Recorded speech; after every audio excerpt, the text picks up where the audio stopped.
First story. Entitled Parents Brushed Off My Bullying at School. Now I defended myself from my bully. The principal suspended me, and my parents grounded me, canceling my birthday, saying I humiliated them. So, this just happened, and I don't even know how to deal with it yet. I 16F have been dealing with this girl, Lauren 16F, at school for months now. She's one of those popular girls who seems to think her whole personality is making other people feel like crap. I'm not really sure what I did to make her single me out, but for some reason, I became her favorite target. I'm usually quiet. I keep to myself, and I focus on school, which I guess makes me an easy pick. I thought if I just ignored her, she'd eventually move on to someone else. Spoiler, she didn't. It all came to a head during lunch last week. I was sitting at my usual table, minding my business, when Lauren and her little group of friends walked by. She started making fun of my hair and my clothes, which she does literally every day, saying stuff like, "Did you even look in a mirror this morning?" I tried to ignore her, like I always do, but then she took it a step further. She grabbed a handful of mashed potatoes off her tray and threw it at me. It hit me right in the chest. I just sat there for a second, completely frozen, as everyone around us started laughing.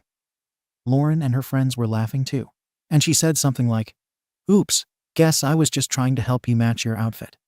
I don't know what happened, but I just snapped. I got up, walked over to her, and shoved her as hard as I could. She stumbled backward into a chair, her tray went flying, and her face turned bright red. For about 2 seconds, I felt this rush of satisfaction like I'd finally stood up for myself after all this time. But, of course, that's the moment a teacher walked in. They grabbed both of us and dragged us straight to the principal's office. I didn't even get a chance to explain what happened before the principal launched into this whole speech about the school's zero-tolerance policy and how fighting is unacceptable no matter what the circumstances are. Lauren sat there acting all innocent, like she hadn't just assaulted me in front of the entire cafeteria. Then the principal called our parents. My mom 42F and dad 44M showed up about 20 minutes later, and I could tell from their faces that I was in deep trouble. The principal told them that I'd been in a physical altercation, and that both Lauren and I were being suspended for 2 days. Before I could even open my mouth to explain, my mom cut me off and said, "This is completely unacceptable. She knows better than this." Lauren's mom was there too, of course, and she was so smug about the whole thing.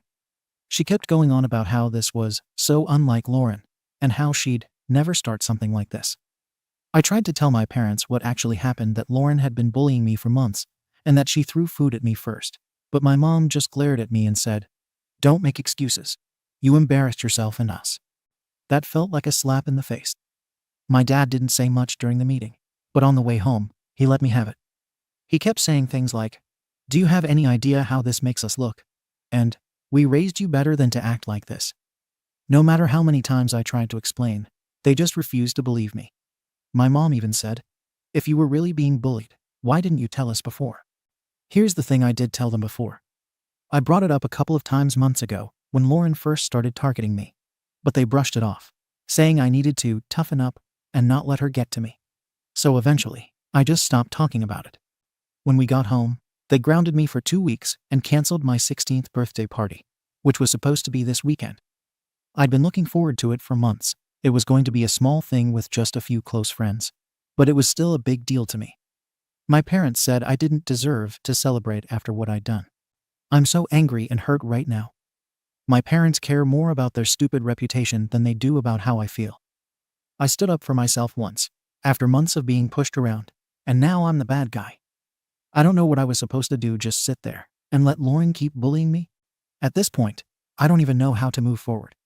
How do I deal with parents who don't believe me or care about my side of the story? Am I really the bad guy here? Update. Hey, everyone. First, I want to say thank you to everyone who commented on my original post. I didn't expect so many people to care about what I was going through, and reading your responses made me feel a little less alone in all of this. It's been about a week since my birthday, and a lot has happened or not happened, depending on how you look at it. I figured I'd update you all because I've been thinking about the advice you gave me and trying to figure out what to do next. So, yeah, I didn't get to celebrate my birthday. My parents didn't budge on their punishment. No cake, no presents, no friends. Just me, alone in my room, scrolling through Instagram and trying not to cry when I saw all my friends posting about their weekend plans. A couple of them texted me, asking what happened and why the party was canceled, but I couldn't bring myself to tell them the full story. I just said, Something came up with my parents, and left it at that. I don't know, I guess I was embarrassed to admit how bad things are at home. I don't have any other family members I'm close to, so it's not like I could have gone to an aunt or a grandparent for support.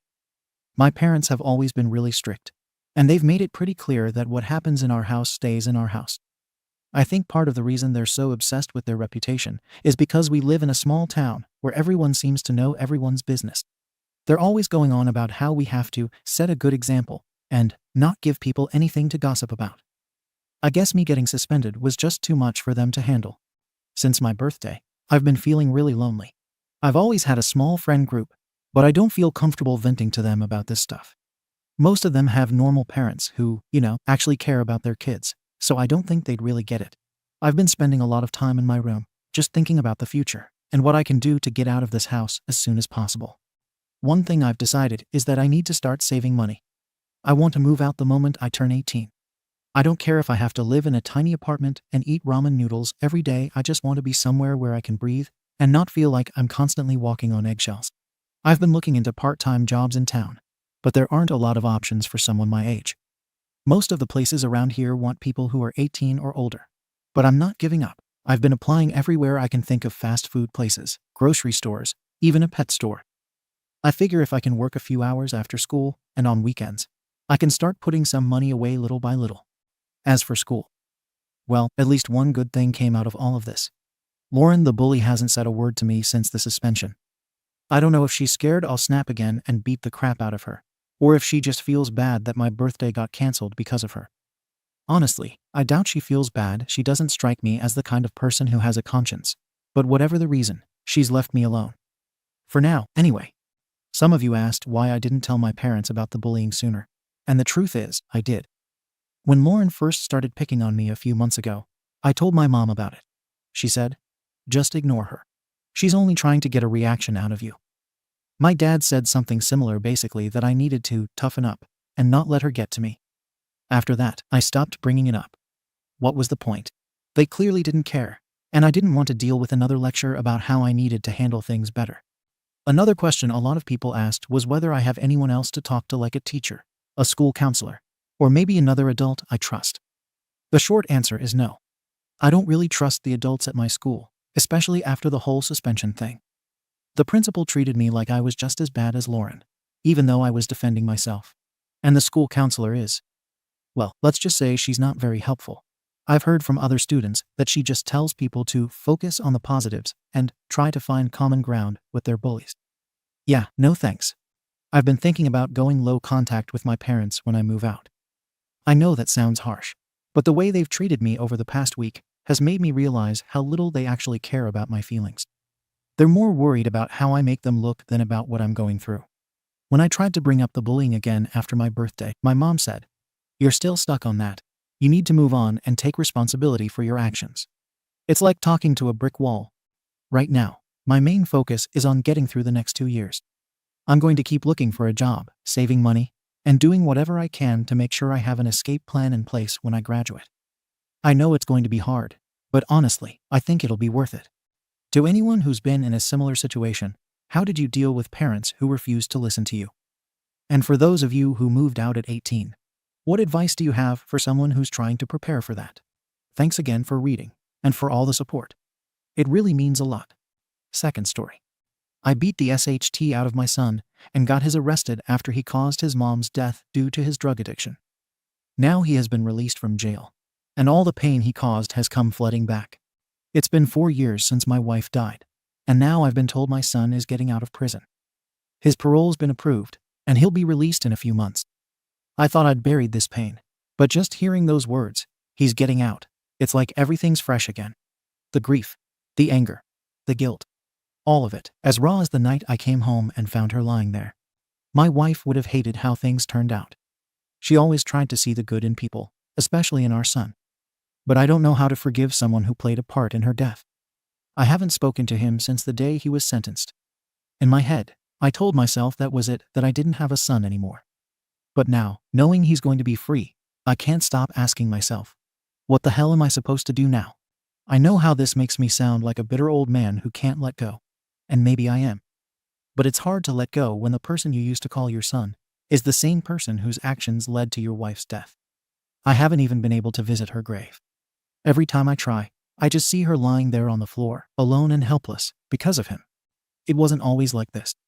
If you'd asked me 10 years ago, I would have told you my son was the brightest part of my life. He was smart, gifted, and he had this energy about him that drew people in. He was the kind of kid teachers loved, the kind of kid other parents would compliment you on. Straight A's, captain of his little league team. He wanted to be a lawyer at one point, and I believed him. He had it in him. For a long time, it felt like there was nothing he couldn't do.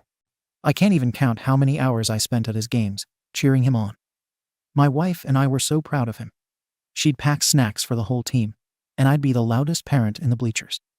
Those were the days when we used to dream about his future, about all the things he'd accomplish. But then, sometime around middle school, things started to change. It was subtle at first. He stopped caring as much about his grades. He started talking back to teachers, getting detention for things like skipping homework or making snarky comments in class. At first, I brushed it off. What teenager doesn't act out a little?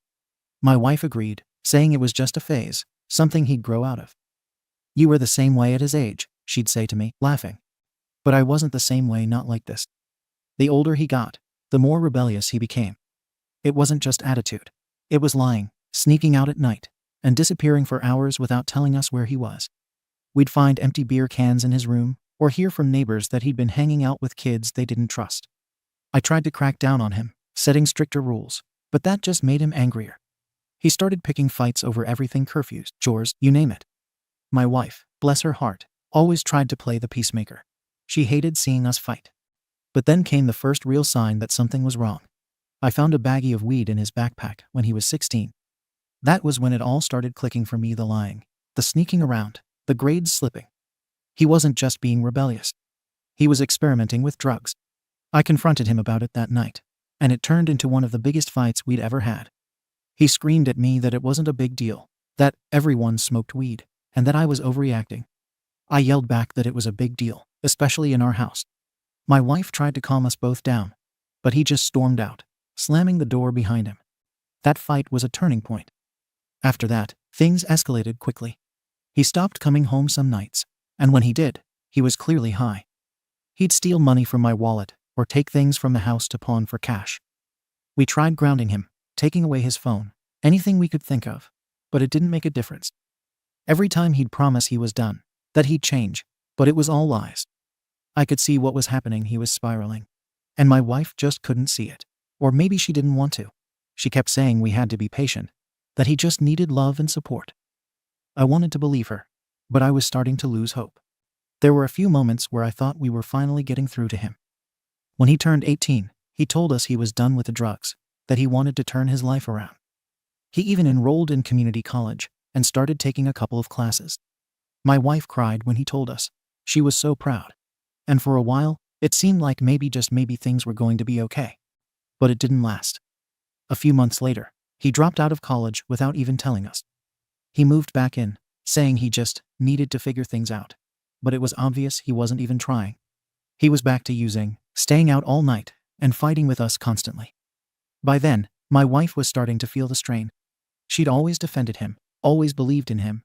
But even she was starting to realize that something was seriously wrong. And I was angry. At him, at her, at myself, at everything. When my son turned 19, my wife and I were barely hanging on. Things had gotten so bad between him and me that it felt like we were just waiting for the next fight to happen. Every time he walked through the door, I'd brace myself for what would come next: an argument about where he'd been, missing money, or the smell of weed clinging to his clothes. My wife, as always, tried to mediate, but even she was starting to crack under the pressure. She was tired. I could see it in her face, hear it in the way she talked. But she never gave up on him. She always believed he could change, even when I didn't. That year, he made another one of his promises. He said he was done with drugs, that he wanted to fix his life. My wife wanted to believe him so badly. She cried when he said it, hugging him and telling him how proud she was. I didn't say anything. I'd heard it all before. He moved back into the house for a fresh start, but within weeks, it was obvious nothing had changed. He was stealing money again, disappearing for days at a time, and coming back high out of his mind.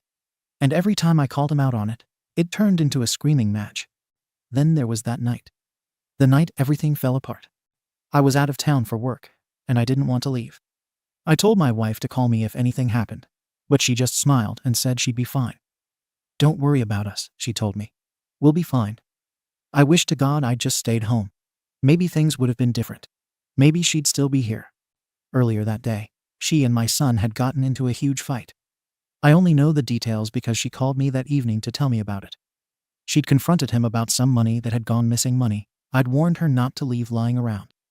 He blew up at her, screaming that she didn't trust him, that we always assumed the worst about him. He called her some awful things, words I can't even bring myself to repeat. Then he stormed out of the house, leaving her there, shaken and exhausted. She told me not to worry, that she could handle it. But I could hear it in her voice, she was tired. She wasn't sleeping much these days, always worried about him. Sometime that evening, she started feeling unwell. She must have thought it was her blood pressure acting up. It had happened before, and she went to take her medication. What we didn't know was that my son had been keeping his pills in one of her old prescription bottles. God knows why. Maybe he was trying to hide them from us. Maybe he just didn't care. Either way, she must have grabbed them by mistake. When I got home late that night, the house was quiet. Too quiet. I called out for her, expecting her to be in bed, but there was no answer.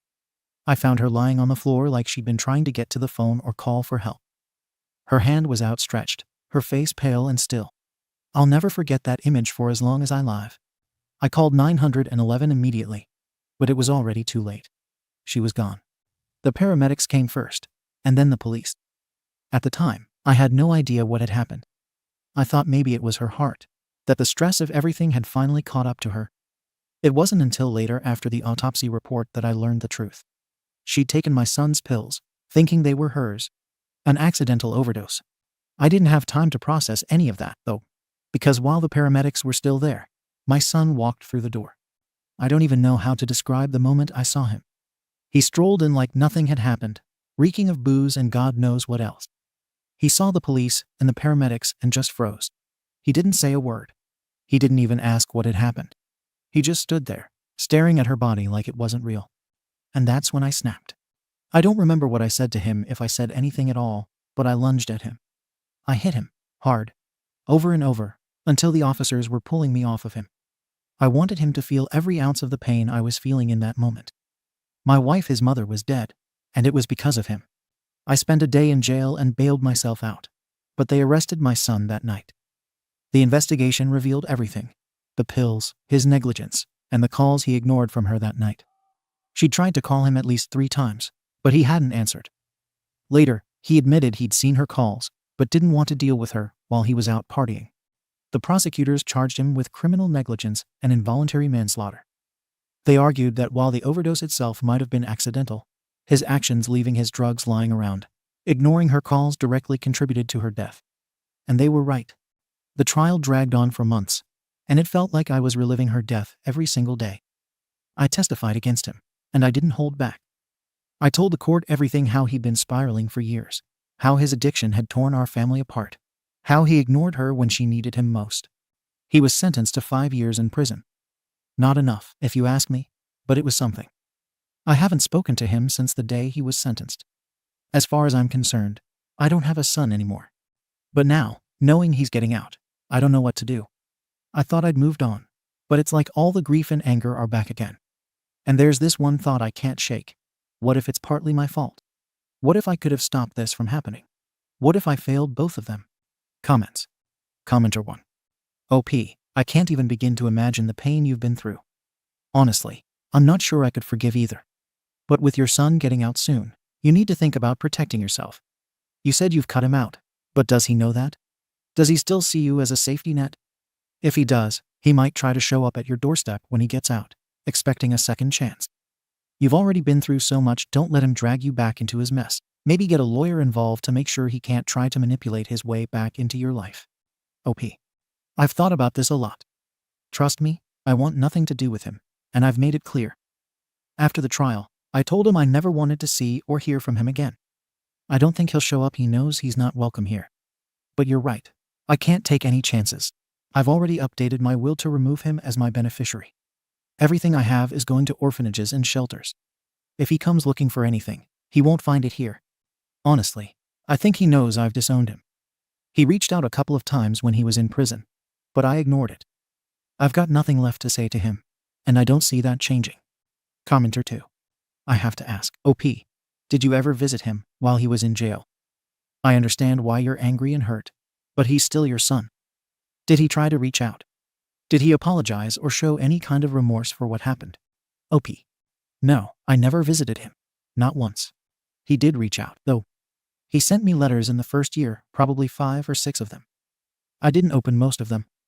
The one I did read just made me angrier. He said he was sorry, that he didn't mean for any of this to happen. But it felt hollow. Sorry doesn't bring my wife back. Sorry doesn't erase the fact that his choices killed her.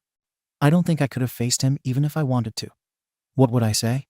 What could he possibly say to me that would make any of this better? No apology is enough. Not for this. He stopped writing after that first year, and honestly, I'm glad. I don't need him in my life. Commenter 3. OP, I'm so sorry for what you've been through, and I know there's no easy way to heal from something like this. But holding on to all this anger, it's not hurting him. It's hurting you. I'm not saying you have to forgive him or let him back into your life, but maybe it's time to focus on you. Therapy, grief counseling, whatever helps. You deserve peace, and it doesn't sound like you found that yet. OP. I hear what you're saying, and maybe you're right. I don't feel at peace. I haven't since the night she died. But honestly, I don't think peace is something I'll ever find. I don't want forgiveness, and I don't want to move on. I just want to be left alone. I tried therapy once, right after the trial. It didn't work for me. The therapist kept talking about processing my grief and finding closure. But there's no closure to be found when the person responsible for your pain is still out there, breathing, walking around like they didn't ruin your entire life. I've accepted that this is just my life now. I don't have a wife. I don't have a son. And I don't need anyone telling me to fix that. Third story. My sister cheated with my husband, and my parents supported her, so I cut ties with my toxic family. It's been 2 years, and my parents are reaching out to reconcile because my sister feels guilty for her actions. I'm not looking for advice. I don't need anyone to tell me what to do because I've already made my decision. I'm done with this mess, and I'm not going back. I'm here because I need to vent. I don't have anyone in my life I can talk to about this anymore, not in a way that feels like they'll really get it. So I guess I'm screaming into the void, and maybe that's enough for now. 2 years ago, my life fell apart. My husband, James, the man I thought I'd spend forever with, cheated on me. But it wasn't just a random woman. It was Vanessa, my older sister. My own effing sister. I still don't have the words to fully describe how gut-wrenching that betrayal was. It felt like my entire world collapsed around me in an instant. The man I loved, the woman I grew up with and trusted, they both destroyed me. And to make it worse, my parents knew. They effing knew the whole time. They knew what Vanessa was doing to me, and they didn't say a damn thing. I found out about the affair in the worst way possible. I came home early from work, planning to surprise James with dinner. Instead, I walked in and caught them in my bed. My bed. Clothes were scattered everywhere, and they were laughing together like they didn't have a care in the world. I'll never forget how everything froze in that moment, how my brain couldn't process what I was seeing, like my body had gone numb. The second they saw me, everything changed. James looked like a deer in headlights, while Vanessa scrambled to cover herself. She started crying immediately, stammering some bullshit about how it was a mistake, and how she didn't want me to find out like this.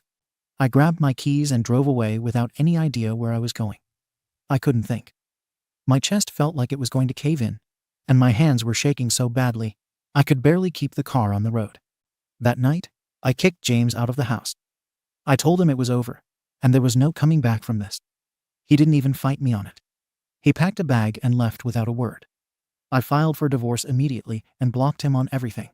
Vanessa, I cut her off that same day. I didn't give her the chance to explain or apologize. She was dead to me, and I didn't care about anything she had to say. After kicking James out, I drove to my parents' house. And here's the thing I knew, deep down, that going to them wasn't going to fix anything. I knew they'd be indifferent, that they'd brush it off or find some way to defend Vanessa. That's just who they are. They've always been the type to prioritize keeping the peace over doing what's right. But I still went. I think a part of me was desperate for someone to care. For someone to tell me what Vanessa and James did was wrong, that I didn't deserve this, that I wasn't alone. I wanted my parents to hold me, to comfort me, to tell me they were on my side. I wanted them to step up, even though I knew they wouldn't. Instead, they betrayed me all over again. When I told my mom what Vanessa had done, she didn't even look surprised. She just sighed and said she already knew. My stomach dropped. She effing knew. Vanessa had gone to her months ago, apparently in tears, confessing that she and James had fallen for each other. And instead of calling Vanessa out for being a selfish, backstabbing piece of SHT, my mom had decided to keep her secret. My dad knew too. Both of them had been sitting on this for months, watching me live my life like an idiot, while my sister and husband were screwing behind my back. I asked my mom why she didn't tell me, and all she could say was that she didn't want to make things worse. She claimed she wanted to keep the peace and didn't want to choose sides. As if staying silent wasn't a choice. As if protecting Vanessa wasn't choosing a side. My dad sat there nodding along, acting like this was the most reasonable thing in the world. Like I was the one being unreasonable for expecting my parents to give a SHT about me. I walked out of their house that day and didn't look back. I knew, in that moment, that they weren't going to change. They weren't going to hold Vanessa accountable. They weren't going to defend me. They were going to do what they've always done. Protect Vanessa and sweep everything else under the rug. After the divorce, Vanessa and James officially announced their relationship. They were suddenly out in the open, acting as if they hadn't blown up my life to be together. My parents didn't just accept it, they embraced it. They kept Vanessa close, pretended James hadn't once been their son-in-law, and acted like I was the problem for refusing to play along. A few months after everything came out, my dad called me and tried to convince me to make amends. He said Vanessa was struggling with guilt and wanted to rebuild our relationship. My mom chimed in with the same bullshit about family and forgiveness, saying I needed to let go of my anger and think about the bigger picture. It was so delusional I almost laughed. That was the last straw. I told them all, my parents, Vanessa, and James, to stay the hell out of my life. I blocked their numbers, cut off all contact, and moved forward without them. It wasn't just about the affair. It was about a lifetime of being treated like I didn't matter. They made their choices, and now they can live with the consequences. For 2 years, I didn't hear from any of them. Not Vanessa, not James, not my parents. I built a life without their toxicity, and I've been better off for it. But recently, they reached out again. My mom left me a voicemail saying they missed me and wanted to see me. She said it was time to heal as a family. My dad followed up with a text about how they didn't want to lose me and were ready to put the past behind us. The sheer audacity of it all made me laugh. They want to pretend everything's fine now. But where were they when I needed them? Where was this desire for healing when Vanessa was ruining my life and they were covering for her? They don't miss me. They miss the convenience of pretending they didn't destroy our relationship. I haven't responded, and I don't plan to. I don't owe them anything, not my forgiveness, not my time, not my presence. They made their bed, and they can lie in it. Edit. After reading through the comments, I realized a lot of people were asking about the dynamics between my parents, Vanessa, and me growing up. Looking back, I wish I could say this betrayal came out of nowhere. But the truth is, my relationship with Vanessa and my parents was always lopsided and, frankly, toxic. This wasn't the first time they chose her over me. It was just the biggest and most devastating betrayal in a long, long history of them putting her on a pedestal while I got the scraps. Vanessa is 3 years older than me, and from as early as I can remember, she was the favorite. My parents would never admit it outright, God forbid. They actually acknowledged their blatant favoritism, but it was obvious in every single thing they did. Vanessa got all the attention, all the praise, and all the support, while I was constantly told to suck it up, be quiet, or be the bigger person. When we were kids, Vanessa was always the loud, charismatic one, and I was the quiet, more introverted one. My parents ate up Vanessa's energy and charm. She was the one who shined, the one they bragged about to family friends, the one who could do no wrong. Meanwhile, I was always too sensitive, too shy, or too moody. If Vanessa and I ever fought, it didn't matter what the fight was about, I was always the one at fault. It was always my job to apologize, to fix things, to make peace. Vanessa could be cruel to me, and instead of stepping in, my parents would shrug and say, "That's just how she is. Don't let it bother you." One of the earliest incidents I remember was when I was about 8, and Vanessa was 11. She had stolen one of my favorite toys and intentionally broke it. When I ran crying to my parents, Vanessa fed them some bullshit story about how it was an accident, and they believed her without question. I tried to explain that she'd done it on purpose, she was smirking when it happened, for God's sake, but they told me to stop being dramatic, and that Vanessa wouldn't do something like that. Not only did she get away with it, but my mom turned it into a lesson about me. She said I needed to learn to take better care of my things and to share with my sister. Vanessa got a pat on the head, and I got punished for crying too much. That was the first time I realized my parents were never going to protect me from her. I just didn't know how far it would go. When I was 15, I decided to try out for the high school cheerleading squad. Vanessa had been a cheerleader, and for once, I thought maybe doing something she had done would make my parents proud of me. I practiced for weeks, poured my heart into it, and somehow managed to make the team. I was so excited to tell my parents, but when I did, Vanessa immediately started making snide comments. She said I'd only made the team because the coach felt sorry for me, that I wasn't athletic enough to keep up, and that I was going to embarrass myself. What did my parents do? Did they tell her to stop? Did they defend me? Of course not. My dad chuckled and said Vanessa was just teasing. My mom told me Vanessa was only joking, and that I shouldn't take it so seriously. Meanwhile, Vanessa kept chipping away at my confidence until I ended up quitting before the season even started. I told my mom how much it hurt that Vanessa had ruined something I was so excited about, but all she said was, "Well, maybe cheerleading just isn't for you." That was it. No accountability, no acknowledgement of what Vanessa had done. Vanessa also had this nasty habit of lying to get me in trouble, and my parents fell for it every single time. One summer, when I was 17 and Vanessa was 20, we were home from school for a few weeks. Vanessa borrowed my car without asking and ended up getting a speeding ticket. Instead of owning up to it, she told my parents I was the one driving, and I got grounded for a month. When I tried to defend myself, my mom shut me down, saying Vanessa had no reason to lie. I begged them to check the ticket, it had the wrong time, the wrong location, but they didn't even bother. I don't know if they really believed her, or if they just didn't care enough to look into it. Either way, it was clear. Vanessa could do no wrong in their eyes, and I was always the scapegoat. Even as adults, the favoritism didn't stop. I worked my arse off to get into college, graduated with honors, and landed a solid job right out of school. But every time I shared an accomplishment, my parents found a way to downplay it and make it about Vanessa instead. If I told them about a promotion, they'd immediately change the subject to Vanessa's latest achievement. If I mentioned a project I was proud of, they'd say, "Well, Vanessa did something similar last year." It was like nothing I did was ever good enough because it didn't measure up to her. Vanessa, on the other hand, could do the bare minimum and still get showered with praise. She once got a temp job at some random company, and my parents acted like she'd just become the CEO. Meanwhile, I was bending over backward to make them proud, and all I got was indifference.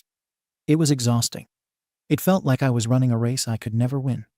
Looking back, it's obvious now that my parents were never going to treat me as an equal. Vanessa was their golden girl, their pride and joy, and I was just the backup kid, the one they tolerated because they had to. Every time Vanessa did something wrong, they swept it under the rug. Every time I tried to stand up for myself, they told me I was overreacting. I was always the problem. Always the one who needed to forgive, to apologize, to let things go. The affair with James was just the final straw. It wasn't an isolated incident. It was the culmination of a lifetime of Vanessa doing whatever the hell she wanted, and my parents letting her get away with it. The only difference this time was that the stakes were so much higher. They knew what she was doing to me, and they still chose to protect her. They still chose her. Thank you for watching the video. If you are interested in listening to these kinds of stories, we've got more in store for you. Simply subscribe to our channel, hit the like button, and share it with your friends.